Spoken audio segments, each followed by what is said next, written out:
স্থানীয় সরকার, পল্লী উন্নয়ন ও সমবায় উপদেষ্টা এ.এফ. হাসান আরিফ বলেছেন, দেশের বিভিন্ন জেলার চলমান আকস্মিক বন্যা পরিস্থিতি মোকাবেলায় সরকার ও জনগণ সম্মিলিতভাবে কাজ করছে।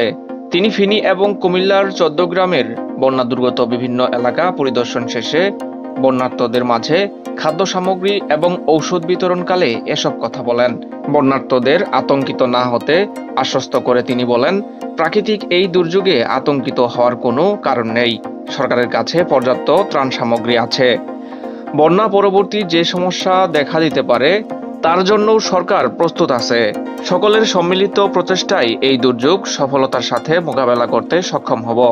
স্থানীয় সরকার উপদেষ্টা বলেন, সকলের সহায়তায় দ্রুত ও কার্যকর পদক্ষেপ গ্রহণের মাধ্যমে দুর্গম এলাকাগুলোতে হতে মানুষকে উদ্ধার করা সম্ভব হচ্ছে। দূর দূরান্ত থেকে তরুণরা যেভাবে উপদ্রুত এলাকায় এসে বন্যায় ক্ষতিগ্রস্ত মানুষের পাশে এসে দাঁড়িয়েছে তা প্রশংসনীয় বলেও উল্লেখ করেন তিনি। স্থানীয় সরকার উপদেষ্টা জানান, ইতিমধ্যে উদ্ভূত বন্যা পরিস্থিতি মোকাবেলায় স্থানীয় সরকার বিভাগ থেকে জরুরি নির্দেশনা জারি করা হয়েছে। স্থানীয় সরকার বিভাগের সকল প্রতিষ্ঠানের কর্মকর্তা কর্মচারীদের নিজ নিজ কর্মস্থলে উপস্থিত থেকে সংশ্লিষ্ট জেলা প্রশাসনের সাথে সমন্বয় করে কাজ করার নির্দেশনা দেওয়া হয়েছে। এছাড়া জনস্বাস্থ্য প্রকৌশল অধিদপ্তর থেকে বন্যা দুর্গত এলাকায় পানি বিশুদ্ধকরণ ট্যাবলেট দেওয়া হচ্ছে।